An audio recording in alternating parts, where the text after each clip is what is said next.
Добрый день, дорогие друзья! Приветствую вас на канале Long Swim. Тем, кто смотрит это видео первый раз, пожалуйста, подписывайтесь на наш канал, ставьте лайки, нажимайте кнопку «Поделиться». В наших видео есть много интересной и полезной информации. Тема сегодняшнего видео – какие существуют планы в трехкомпонентной теории любви.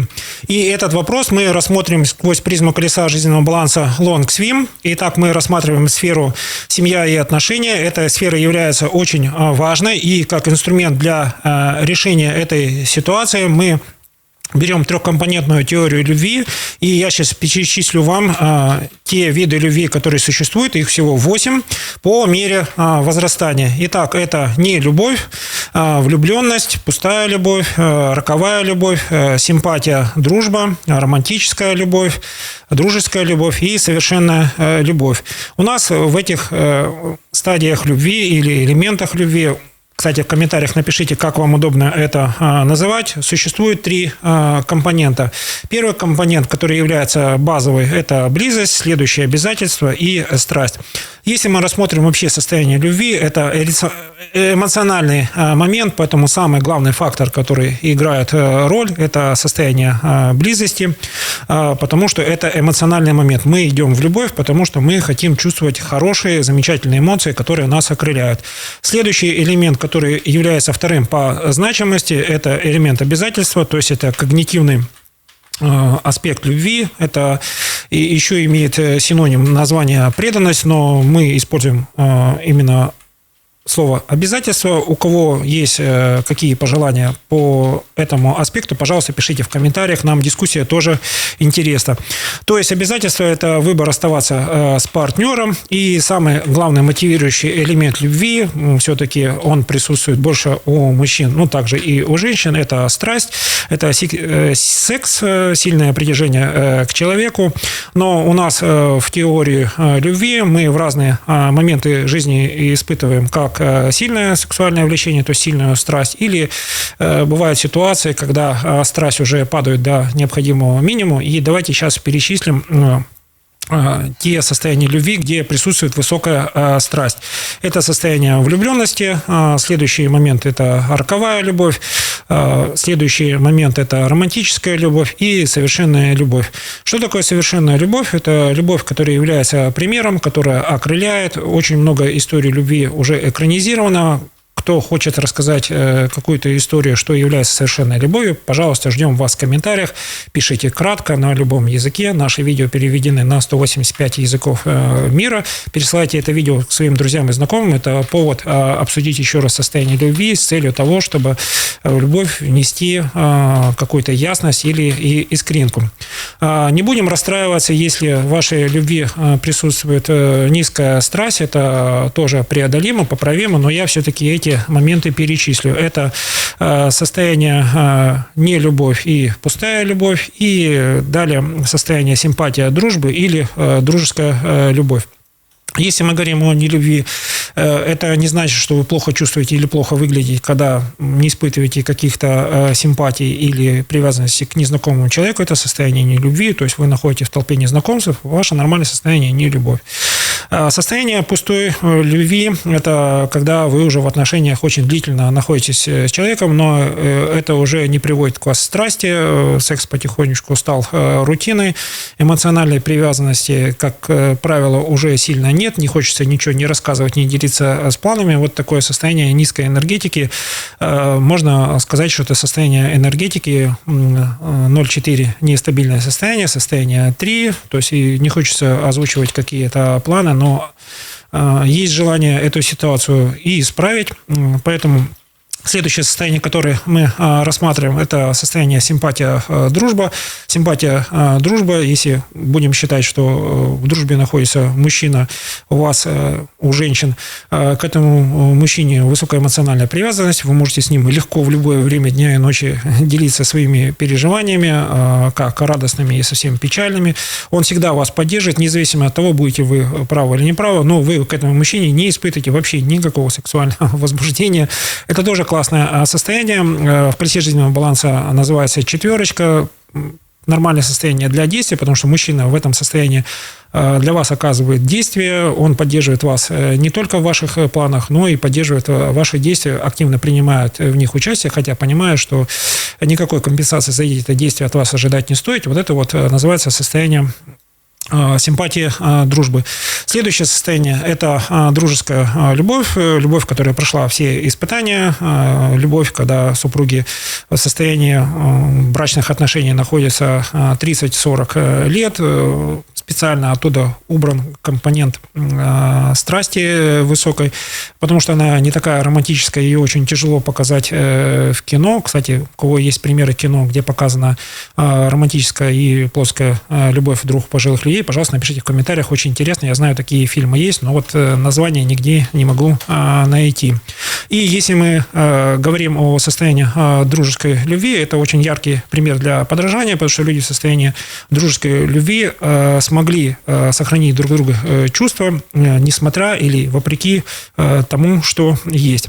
Если мы говорим о планах, это видео является очень кратким, так сказать, для тех, кто не любит смотреть длительное видео. Это видео как раз вот экспресс. Вы посмотрели, разобрались в понятиях. Если вам интересно углубиться, пожалуйста, подписывайтесь на наш канал, ставьте лайки, пересылайте это видео друзьям и знакомым. Есть очень длительное видео, где этот процесс будет рассмотрен подробно, вот прямо со всеми деталями. Итак, влюбленность. У нас нет планов, все начинаем с чистого листа. Чем хорошо? Начинаем с чистого листа. Со старым человеком, с новым человеком. Даем шанс, забыли то, что было. Даем карт-бланш вашему человеку, который не оценил вас, не оценил вашу ценность. Противоположность этому дружеская любовь – это приземленные планы, но они долгосрочные. Друг всегда вас поддержит и в планах, и вообще в любых ситуациях, потому что в основе дружбы лежит доверие. Далее, пустая любовь. Какие здесь есть планы? Это бесперспективные планы. Почему они бесперспективные? Потому что в эти планы, самое главное, не верит тот любимый человек, которому вы эти планы озвучили, которые сказали, что там ничего не нужно, просто вот будьте рядом, ну, все равно он в них не верит. В противоположность этому романтическая любовь, там окрыленные планы, они могут быть самыми трудными с точки зрения реализации, с точки зрения уникальности. Но вот взаимная любовь близкого человека помогает самую тяжелую ситуацию решить, потому что люди здесь находятся в состоянии романтической любви, в состоянии 8-10 выход из любой ситуации находится легко и быстро, даже если там нет никакого логического объяснения, потому что высокая любовь, она помогает нам невыполнимое сделать выполнимым. У кого какое мнение по этому поводу, пожалуйста, пишите в комментариях, приглашаю к дискуссии. Я не претендую на абсолютную истину, но я свято верю, что любовь окрыляет.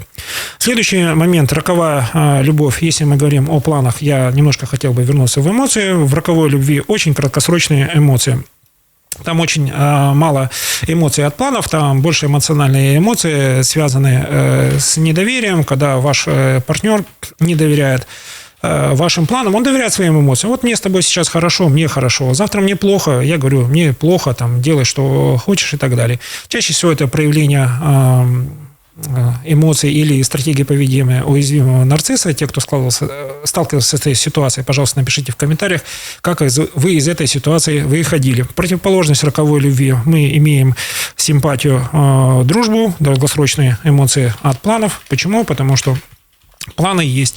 Даже если мы находимся в состоянии эмоциональных качелей, мы эти планы выполняем.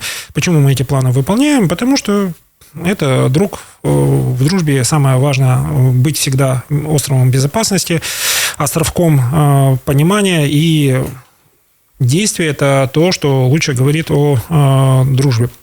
Поскольку мы затронули тему планов, я бы еще говорил бы о тех эмоциях, которые есть у нас в различных элементах любви, потому что планы у нас связаны с определенными эмоциями. Итак, симпатия и дружбы мы чувствуем доверие, такое вот надежное, классное доверие, от которого становится тепло, от которого возвращаются все силы. В романтической любви мы всегда рассчитываем на похвалу от повода и без повода. Похвала, комплименты вас окрыляют.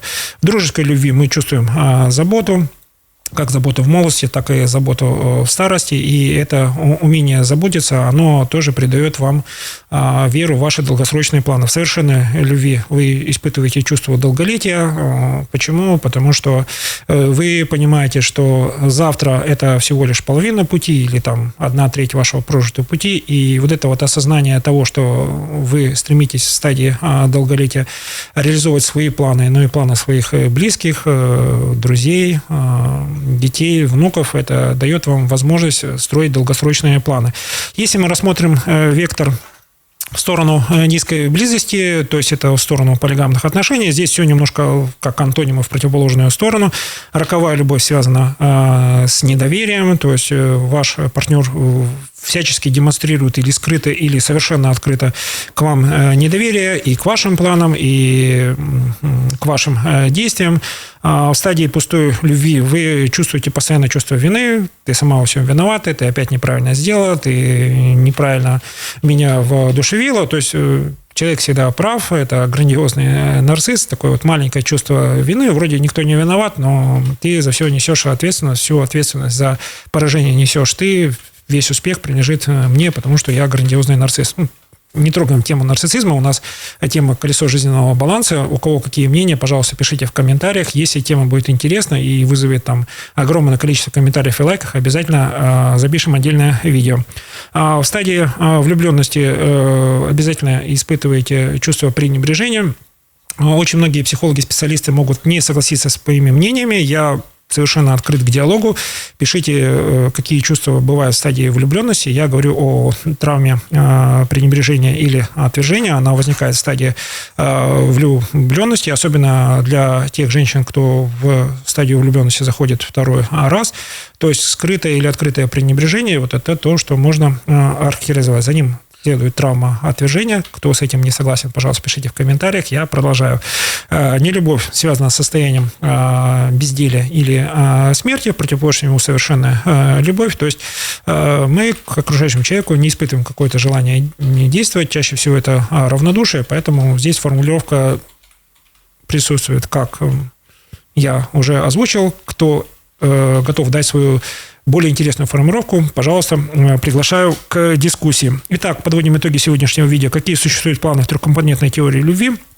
Если говорить о тенденциях, чтобы вы лучше ориентировались, если у вас в любви присутствует высокая близость, это, скорее всего, долгосрочные планы от планов на месяц до планов на год. Если мы говорим об низкой близости, наши планы существуют, но они постоянно прерываются. То есть вы прилагаете колоссальное количество усилий для того, чтобы реализовать эти планы, входите в созависимые отношения, по итогу победу или эффект эйфорию от этих достижения этих планов присваивается другому человеку, вы получаете двойную травму. То есть там строить долгосрочные планы нет смысла. Почему? Потому что если вы готовы эти планы реализовывать сами или тащить эти отношения на себе, пожалуйста, попробуйте. Можете это попробовать 1, 2, 3 раза. Статистика говорит о том, что там, где существует низкая близость, строить долгосрочные планы нет смысла, они бесперспективны. Это всего лишь ваше желание или вторая попытка на реванш доказать, что вы достойны чего-то большего. Пожалуйста, развернитесь,